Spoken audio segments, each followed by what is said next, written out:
we need to talk about what just happened on Good Morning Britain, because if you blinked, you missed one of the most revealing television moments of this entire saga. A former tabloid royal editor and a lone, clear-eyed commentator went head-to-head over Prince Harry's UK visit, and by the end of it, the cracks in the palace's story were showing for anyone willing to look. Prince Harry touched down in the UK for a trip built around causes that actually matter. Invictus Games, WellChild, Centre-Bar adjacent work, supporting wounded veterans and sick children. You know, the stuff the tabloids conveniently forget to mention when they're too busy manufacturing a family feud. But instead of the coverage being about any of that, the entire morning news cycle got hijacked by a self-inflicted palace wound. A very public, very embarrassing flip-flop over whether Harry would be staying at Buckingham Palace. Here's what we know. Harry's team announced he'd accepted an invitation to stay at the palace. Then, within what reporters on air described as mere minutes, Buckingham Palace turned around and said, actually, no, he won't be staying there after all. No real explanation, no graceful handling. Just a chaotic, contradictory back and forth playing out in public for the whole world to see. And who does that make look bad? Not Harry, the institution that can't even coordinate a single accommodation decision without embarrassing itself on live television. Now, on to the GMB panel, because this is where it gets interesting. You had Duncan Larcombe, the former royal editor at The Sun, and a man who has built an entire career being cozied up to palace sources, sitting across from Afua Hagan, one of the only voices in that studio actually willing to ask the uncomfortable questions. And the contrast could not have been starker. Larcombe's opening move was almost comedic in its predictability.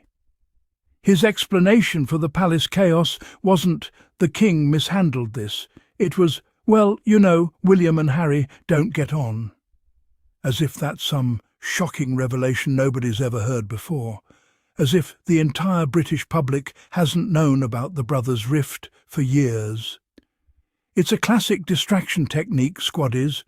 When you can't defend the actual decision-maker, you point at a completely separate relationship and hope nobody notices you dodged the question.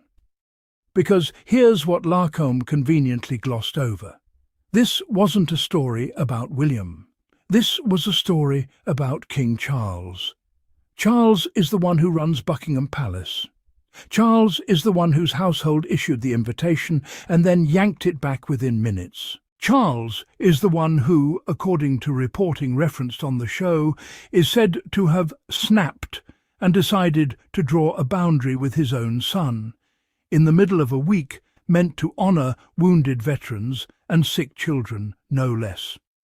But instead of holding the king accountable for that decision, Larcombe steered the conversation toward the brothers don't get along, conveniently keeping Daddy's hands clean.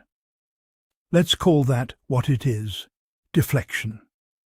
Because a father who genuinely loved his son wouldn't let a scheduling disagreement or a legal case turn into a humiliating public spectacle. A father who genuinely loved his son wouldn't leave him without a place to stay in his own country.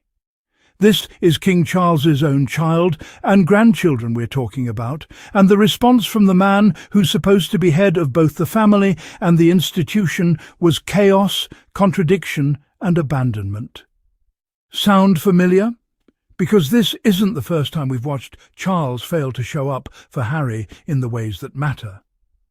Now let's get to the real substance of the segment, because this is where Afua Hagan absolutely earned her stripes as the one honest voice in that room. The panel pivoted to security, specifically RAVEC, the Royal and VIP Executive Committee, the body responsible for deciding who gets police protection in the UK. And this is the actual heart of why Meghan and the children didn't travel with Harry this time. Not scheduling, not scandal, security.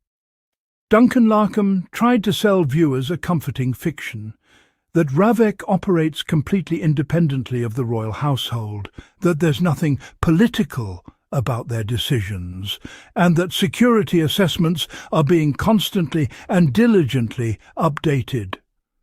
Afua wasn't having it. She pushed back hard and revealed something that should be a bigger story than it currently is. RAVEC has not conducted an updated risk assessment on Prince Harry's security since 2019. That's 7 years, squaddies. 7 years of a family member, a former working royal, a decorated Apache helicopter pilot who served 2 tours in Afghanistan, left without an updated current assessment of the very real threats against his life. And let's be clear about what those threats actually are, because the panel tried to gloss right past this too. This isn't hypothetical danger.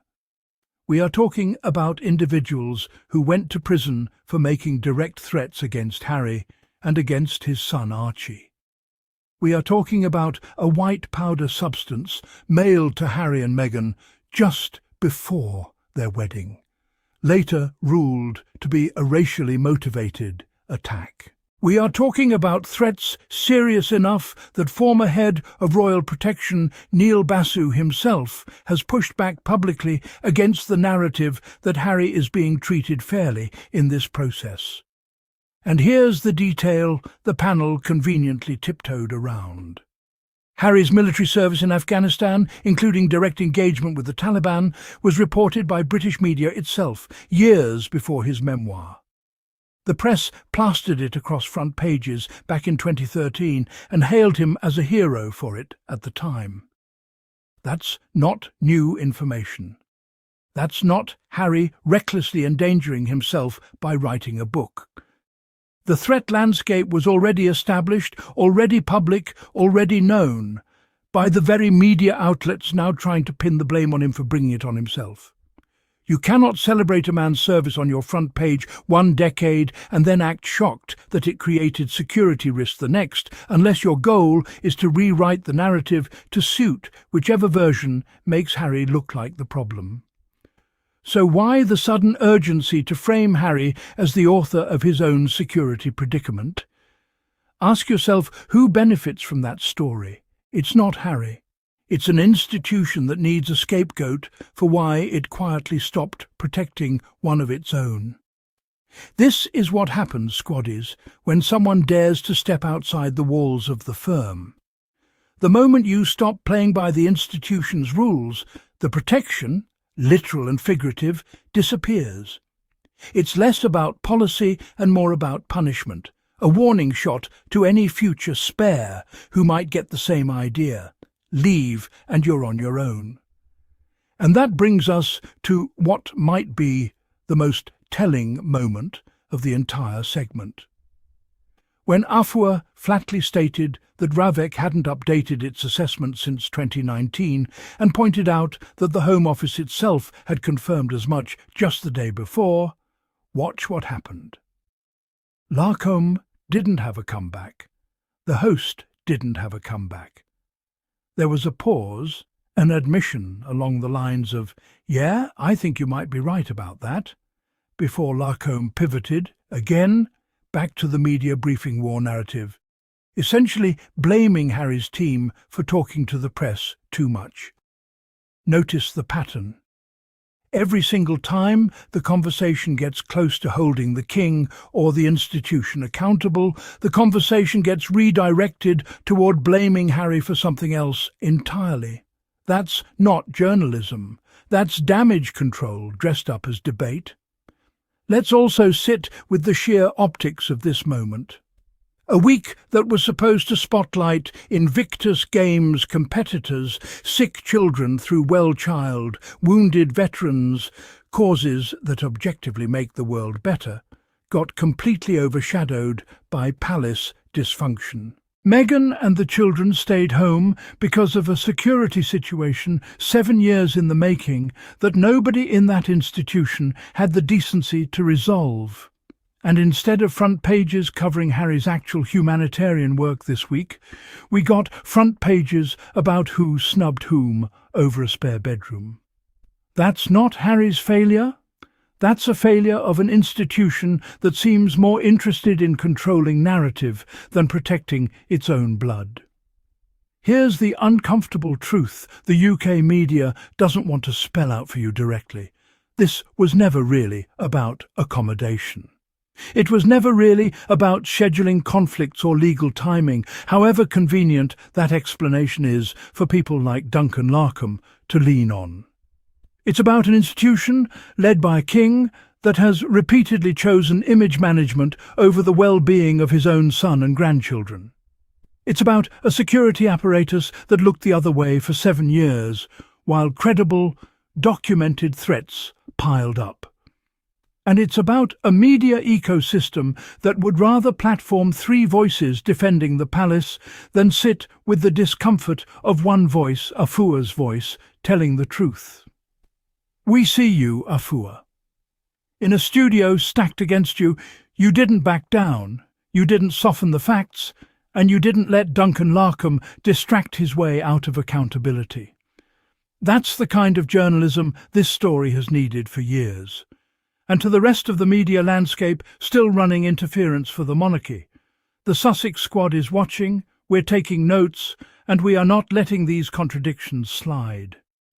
Every dodge, every deflection, every "well, actually the brothers don't get on" non-answer is getting flagged in real time by people who refuse to accept the palace's version of events at face value anymore.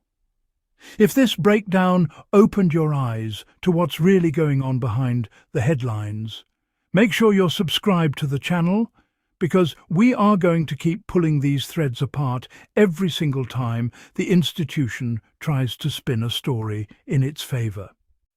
Hit that subscribe button, ring the notification bell so you never miss a video, and drop a comment below telling me what part of this segment stood out to you most. Was it Duncan's deflection, Afua's fact-check on RAVEC, or the sheer audacity of a snub happening the same week Harry's in the UK for children's charities and veterans? Until next time, squaddies, stay sharp, stay skeptical of the headlines, and I'll see you in the next one.